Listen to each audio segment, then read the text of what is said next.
165 చదరపు గజాలు కేవలం 15 లక్షల నుండే స్వర్గసీమ మీ నివాసాలకు చిరునామా. యోగా సమితి తెలంగాణ స్టేట్ ప్రెసిడెంట్ భాస్పరి శివుడు గారు మాట్లాడేద్దాం. నమస్తే అండి. నమస్తే అండి. ఎలా ఉన్నారు? ఫైన్ అండి. సరే, యోగా చేయడం అనేది అందరికీ చేయాలని ఉంటుంది. దానివల్ల ఎంత ఆరోగ్యమైన ప్రయోజనాలు ఉన్నాయండి. బట్ చాలా మంది స్కిప్ చేస్తూ ఉంటారు. టైం లేదనో ఏదో ఒక ఎక్స్‌క్యూజెస్. సో, అలాంటి వాళ్ళందరికీ కూడా ఈ రెయినీ సీజన్‌లో మన ఫుడ్ హ్యాబిట్స్ ద్వారా ఎలా ఆరోగ్యంగా ఉండొచ్చు? ఈ విషయాన్ని తెలియజేయండి. తప్పకుండా అండి. ముందుగా ఐ డ్రీమ్ ఛానల్ ప్రేక్షకులకు నమస్సుమాంజలు. అలాగే మీకు కూడా. నమస్తే. మీరన్నట్టుగానే యోగా చేస్తే అందరూ ఆరోగ్యంగా జీవించవచ్చు. హ్మ్. ఇది 100కు 100% నిజం. కానీ యోగా చేయడానికి ఇప్పుడు మారినటువంటి యాంత్రిక జీవన విధానంలో అనేక మందికి వీలు అవ్వకపోవచ్చు. దానికి రకరకాల కారణాలుంటాయి. హ్మ్. అయినప్పటికీ మనం ఈ సీజన్‌లో, రెయిన్ సీజన్‌లో ఆరోగ్యంగా జీవించవచ్చు. ఎలాగా మన యొక్క ఆహార నియమాలు, ఫుడ్ హ్యాబిట్స్ అలాగే హ్మ్. మన లైఫ్ స్టైల్‌ని కొద్దిగా చేంజ్ చేసుకొని మనం ఆరోగ్యంగా జీవించవచ్చు. హ్మ్. దాని గురించి మనం ఈరోజు మాట్లాడుకుందాం. మీరు అడిగినట్టుగా.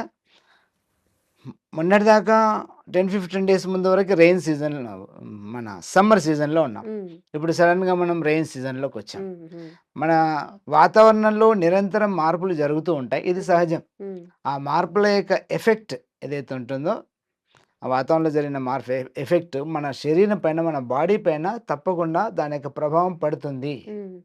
ఎందుకంటే ఈ ప్రకృతిలోంచే, ఈ నేచర్‌లోంచే మన బాడీ కూడా వచ్చింది. హ్యూమన్ బాడీ కూడా ఈ నేచర్‌లోంచే వచ్చింది. కాబట్టి ఈ నేచర్‌లో, ప్రకృతిలో జరిగే ప్రతి మార్పు యొక్క ప్రభావం మన దేహం పైన పడుతుంది. హ్మ్. ఆ మార్పుగా అనుసరించి మన ఆహార నియమాల్ని, మన జీవన విధానాన్ని కొద్దిగా అన్వయించుకొని, మార్చుకొని మనం ఆరోగ్యవంతంగా జీవించవచ్చు. ఓకే. ప్రత్యేకంగా ఈ వర్షాకాలంలో హ్మ్. సడెన్‌గా వర్షం పడడం వల్ల, హ్మ్. ఈ భూమిలో ఉన్నటువంటి, అలాగే ఈ ప్రకృతిలో ఉన్నటువంటి ఈ వైరస్ అండ్ బ్యాక్టీరియా అంతా బాగా స్ప్రెడ్ అవుతుంది. హ్మ్.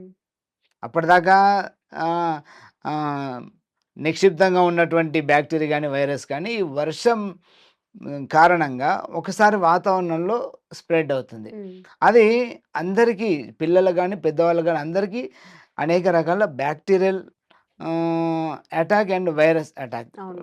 ఇక దీని ద్వారా మనకి జలుబు రావడము, సడెన్‌గా హ్మ్. తుమ్ములు రావడము, హ్మ్. ఆహ్, ఫీవర్స్ రావడము. ఫీవర్ రావడము, సీజనల్‌గా ఫీవర్ రావడం, హ్మ్. ఇవన్నిటి కారణంగా బ్యాక్టీరియల్ అండ్ వైరస్ స్ప్రెడ్ కావడం వల్ల. హ్మ్.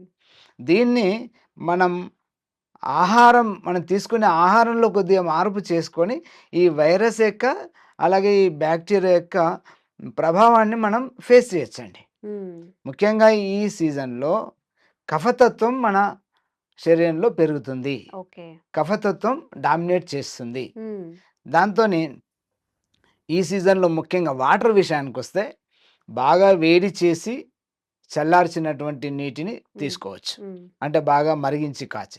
ఈ వాటర్‌లో బ్యాక్టీరియా లోడ్ ఎక్కువగా ఉంటుందిప్పుడు. హ్మ్. హ్మ్. కాబట్టి ఆ వాటర్‌లో ఆ బ్యాక్టీరియానంతా కిల్ చేసే వరకు వేడి చేయాలి. ఓకే. తర్వాత మనం దాన్ని కొద్దిగా చల్లబరుచుకొని, హ్మ్. మనం తాగే సమయానికి బాడీ టెంపరేచర్‌కి ఈక్వల్‌గా ఉండాలి. హ్మ్. మరి చల్లగా చేసుకొని తాగకూడదు.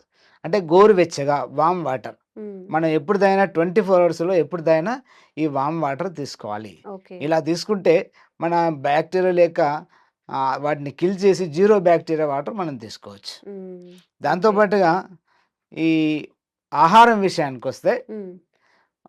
సమ్మర్‌లో తీసుకున్నటువంటి ఆహారంకి సరిగ్గా రెయిన్ సీజన్‌లో వ్యతిరేక స్వభావం ఉన్నటువంటి ఆహారం తీసుకోవాలి. హ్మ్. సమ్మర్‌లో మనం వాటర్ కంటెంట్ ఎక్కువగా ఉన్నటువంటి ఆహారం తీసుకునేవాళ్ళం. హ్మ్. మిర్చి మసాలాలు తక్కువగా ఉన్నటువంటి ఫ్రూట్స్, తర్వాత జ్యూసెస్, వాటర్ కంటెంట్ ఎక్కువ ఉన్న ఫుడ్ తీసుకునేవాళ్ళం. హ్మ్. సరిగ్గా ఈ సీజన్‌లో, రెయిన్ సీజన్‌లో దానికి వ్యతిరేకమైనటువంటి వాటర్ కంటెంట్ తక్కువగా ఉన్నటువంటి ఫుడ్ తీసుకోవాలి. హ్మ్. హ్మ్. అలాగే మిర్చి మసాలాలతో కూడినటువంటి ఆహారం ఎక్కువగా తీసుకోవాలి. హ్మ్. ఈ బ్యాక్టీరియాని, వైరస్‌లని సహజంగా మన బాడీ ఎదుర్కోవాలంటే, మనం తీసుకునే ఆహారంలో ఈ మిర్చి మసాలాల యొక్క మోతాదు ఎక్కువగా ఉండాలి. హ్మ్. మనం ఇక్కడ మసాలాలు అంటున్నాం కదా! హ్మ్. నిజానికి ఇవి మసాలాలు కావు. మనం పెట్టుకున్నటువంటి పేరు. హ్మ్. నిజానికి ఇవి మెడిసిన్స్. ఓకే. ఇప్పుడు లవంగాలు కానీ, యాలకులు కానీ, దాల్చిన, హ్మ్. హ్మ్, అల్లం, వెల్లుల్లి, ఈ మిరియాలు, హ్మ్. శొంఠి, ఇవన్నీ మన ఆహారంలో కొంచెం ఎక్కువ మోతాదులో ఉండాలి. ఓకే. నిజానికి ఇవన్నీ కూడా ఒక్కొక్కటి అనేక రకాల వ్యాధుల్ని తగ్గించే స్వభావం ఉన్నటువంటి మెడిసిన్స్ ఇవి. హ్మ్. మంచి మెడిసిన్స్ ఇవి. వీటి మోతాదు మన ఆహారంలో ఎక్కువగా ఉండాలి. ఈ మనం వంటలో, మన భోజనంలో ఇప్పుడు చెప్పినటువంటి వంటింట్లో ఉన్నటువంటి మసాలాలతో లవంగ, యాలక్కు, దాల్చిన, హ్మ్. వెల్లుల్లి, అల్లము, మిరియాలు, శొంఠి హ్మ్. హ్మ్. ఇవన్నీ కూడా మెడిసినల్ వాల్యూస్ కలిగినవి. మెడిసిన్స్ అనేక వ్యాధులు తగ్గించే, ముఖ్యంగా ఈ కఫతత్వాన్ని, వైరస్‌ని, బ్యాక్టీరియాని నిరోధించే సామర్థ్యం వీటికుంటుంది. హ్మ్.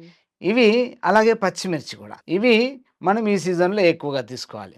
సడెన్‌గా ఇప్పుడు సాయంత్రం వర్షం పడిందనుకోండి. సాయంత్రం వర్షం పడినప్పుడు ఒక్కసారిగా వాతావరణం చల్లబడుతుంది. హ్మ్. ఒక్కసారిగా వాతావరణం చల్లబడితే మన శరీరంలో వాతం పెరుగుతుంది. వాతం పెరిగితే సడెన్‌గా మనకు తెల్లారే వరకి, రాత్రి వరకి బాడీ పెయిన్స్ వచ్చేస్తాయి. అవును. ఇవి రాకుండా ఉండాలంటే, ఆ వాతాన్ని తగ్గించుకోవాలంటే హ్మ్. సీజన్‌గా సాయంత్రం వర్షం పడితే మీరేం చేస్తారు సహజంగా? చక్కగా బజ్జీలేసుకొని ఆ! తినేస్తాం. అది కరెక్ట్. ఇది సీజనల్‌గా సైంటిఫిక్ ఫుడ్ హ్యాబిట్ అండి ఇది. హ్మ్. హ్మ్. ఖచ్చితంగా సాయంత్రం వర్షం పడితే బజ్జీలు మిర్చి పకోడీలు, బజ్జీ. లేకపోతే పకోడీ. యెస్. ఆ! యెస్. ఇక్కడ మళ్ళా ఉల్లిపాయ పకోడీ తీసుకోకూడదండి. హ్మ్. హ్మ్. ఉల్లిపాయ మళ్ళా వాతం చేస్తది. సాయంత్రం పూట ఉల్లిపాయ తీసుకోకూడదు. ఓకే. పచ్చిమిర్చి హ్మ్. మరియు ఆయిల్, ఈ 2 మన బాడీలోకి వెళ్ళాలి. హ్మ్. ఆయిల్ కూడా వేడిని పెంచుతుంది. హ్మ్. వాతాన్ని తగ్గించేది ఆయిల్. ఓకే. అండ్ ఈ చల్లదనాన్ని, సడెన్‌గా పెరిగినటువంటి చల్లదనాన్ని తగ్గించే గుణం పచ్చిమిర్చికి ఉంటుంది. హ్మ్. ఈ 2 ఎలా తీసుకుంటాం మనం? శనగపిండి బజ్జీతో కలిపి అవును. తీసుకోవచ్చు. హ్మ్. అంటే హ్మ్. సాయంత్రం వర్షం పడిందంటే ఈ మిర్చి పకోడీలు, మిర్చి బజ్జీ హ్మ్. తప్పకుండా తీసుకోవాలి. ఇది మన ట్రెడిషనల్ ఫుడ్ అండి. ఓకే. వేల సంవత్సరాల నుంచి వస్తున్నటువంటి ఇది. హ్మ్. బయట వర్షం పడిందంటే మనం రోడ్డెంబడి వెళ్తుంటే కనిపిస్తా ఉంటారు. హ్మ్. హ్మ్. అందరూ ఎక్కడుంటారు గుంపుగా? ఎక్కడైతే మిర్చి బజ్జీ బండి వేడివేడిగా ఎక్కడుంటే మిర్చి అక్కడ ఉంటారు. బజ్జీలు ఇవన్నీ అది దొరుకుతాయి. సైంటిఫిక్ అంటే ఈ యెస్. సీజన్‌లో అది యెస్. తప్పకుండా తీసుకోవాలి. హ్మ్. అలాగే మన భోజనంలో కూడా ఈ సీజన్‌లో, వర్షాకాలం సీజన్‌లో హ్మ్. సహజంగానే వాతావరణంలో వాటర్ కంటెంట్, తేమ ఎక్కువగా ఉంటుంది వాటర్. హ్మ్. ఆ గాలిలో ఉన్నటువంటి వాటర్, నీటి శాతాన్ని మన స్కిన్ ఉందా, స్కిన్ రంధ్రాల ద్వారా అబ్జార్ప్షన్ చేసుకుంటుంది. హ్మ్. అందుకని ఈ సీజన్‌లో వాటర్ క్వాంటిటీ తక్కువగా తీసుకోవాలి. హ్మ్. హ్మ్. అలాగే వాటర్ క్వాంటిటీ మన ఈ ఆకుకూరల్లో ఎక్కువగా వాటర్ క్వాంటిటీ ఉంటుంది. హ్మ్. ఈ ఆకుకూరలు తక్కువగా తీసుకోవాలి. ఆకుకూరలు తక్కువగా తీసుకోవాలి. మనం సహజంగా తీసుకునేటువంటి వాటర్ క్వాంటిటీ కూడా కొంచెం తక్కువగా తీసుకోవాలి. ఓకే. ఎలాగో వాతావరణంలో వాటర్‌ని మన బాడీ అబ్జార్ప్షన్ చేసుకుంటుంది. హ్మ్. హ్మ్. అలా తీసుకుంటూ ఇప్పుడు చెప్పినటువంటి ఆహారంలో ఈ మసాలాలతో కూడినటువంటి ఘాటైనటువంటి పదార్థాల్ని హ్మ్. మనం ఎక్కువగా తీసుకోవడం ద్వారా ఈ వైరస్‌ని, బ్యాక్టీరియాని ఓకే. ఫేస్ చేసి మనల్ని ఆరోగ్యంగా ఉంచేటువంటి సామర్థ్యం వాటికుంటుంది. ఓకే. ఈ ఆకుకూర అందుకనే చూడండి, ఆకుకూరల్లో వర్షాకాలంలో ఆకుకూరల పైన బ్యాక్టీరియా ఎక్కువ అవును. ఫార్మ్ అవుతుంది. హ్మ్. హ్మ్. అది మనకు నేరుగా మన స్టమక్‌లోకి వెళ్తుంది. హ్మ్. హ్మ్. అండ్ బ్యాక్టీరియాతో పాటుగా ఆకుకూరల్లో వాటర్ కంటెంట్ కూడా ఎక్కువుంటది. అందులో అవును. ఉండేదంతా వాటరే. హ్మ్. అందుకని వర్షాకాలంలో ఆకుకూరల్ని దూరంగా ఉంచాలి. హ్మ్. ఆకుకూరలు కాకుండా మిగతా కూరగాయలన్నీ కూడా హ్మ్. కొంచెం ఇప్పుడు చెప్పినట్టుగా ఘాటైనటువంటి హ్మ్. స్వభావంతో తీసుకోవచ్చు. మిర్చి మసాలా లేక ఓకే. క్వాంటిటీ పెంచుకొని తీసుకుంటే మనం ఆరోగ్యంగా ఆడియన్స్ ఉండవచ్చు. గూడా పాపం డైట్ అని గాని, అవి తినండి, ఇవి తినండి అని చెప్పి రెస్ట్రిక్ట్ జేస్తారు గదా! ఆయిల్ ఫుడ్ తినొద్దు అది ఇది అని జెప్పి. సో, అందరికీ మనకిష్టమైన ఫుడ్ తినమని చెప్తున్నారు. ఆకుకూరలు అవాయిడ్ చేసేసి ఏవైతే స్పైసెస్‌తో మెడిసిన్ వాల్యూస్ కలిగి ఉన్నాయో వాటిని ఎక్కువగా ఫుడ్‌లో ఇంక్లూడ్ చేసుకోమని చెప్పి. సో, హ్యాపీగా డైట్ ఏం లేదు. ఇష్టమైనవి తినొచ్చు కాకపోతే కాస్త క్వాంటిటీ చూసుకొని.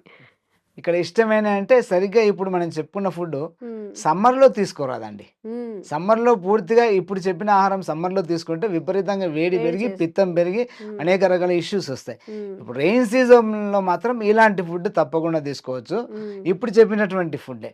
మళ్ళీ ఓకే. ఇష్టమైన ఫుడ్ అంటే అందరూ బేకరీకెళ్ళి, ఐస్ క్రీమ్ పార్లర్‌కెళ్ళి అలా తీసుకోకూడదు. హ్మ్. ఈ వర్షం పడుతుంటే ఇప్పుడు చూడండి, కొంతమంది ఐస్ క్రీమ్ పార్లర్‌లో ఐస్ క్రీమ్ తింటూ ఉంటారు. హ్మ్. ఒకవైపు బయట వర్షం పడుతుంటే. ఇది రాంగ్ ఫుడ్ అండి. హ్మ్. దానికి బదులుగా ఇది ఆరోగ్యాన్ని మనం పెంచేటటువంటిది. మన వైరస్, బ్యాక్టీరియాని నిరోధించి మనకు ఆరోగ్యాన్ని ఇచ్చేటటువంటి ఇప్పుడు చెప్పినటువంటి ఘాటైనటువంటి మసాలాలతో కూడిన ఘాటైనటువంటి ఫుడ్‌ని ముఖ్యంగా ఈ సీజన్‌లో మనల్ని రక్షించేది మిర్చి బజ్జీ. ఓకే. ఇది వర్షం హ్మ్. పడ్డప్పుడు సాయంత్రం తప్పకుండా తినాలండి అందరూ ఓకే. కూడా. ఓకే. థాంక్ యూ అండి. And for more videos, Please subscribe to iDream. Please subscribe to iDream. Please subscribe iDream. And please subscribe to iDream. For more videos, subscribe to iDream. Please like, share, and subscribe to the channel. Congratulations iDream. Subscribe to iDream. Subscribe to iDream. So subscribe to iDream Media. iDream ki iDream team andarki huge congratulations. Please subscribe iDream Media. Please subscribe to iDream. Subscribe iDream. Please subscribe to iDream. iDream అంటే నా కళల ఛానల్ను subscribe చేసుకున్న నోరు తిరుగుతలేదు, మీరైతే గంట గుర్తు కొట్టండి. For more such videos, please subscribe to iDream. Subscribe to iDream. Please subscribe to iDream. Please subscribe iDream Media. Please do subscribe to iDream. Please subscribe to iDream Media. For best entertainment and information, please subscribe iDream. And don't forget to subscribe to iDream.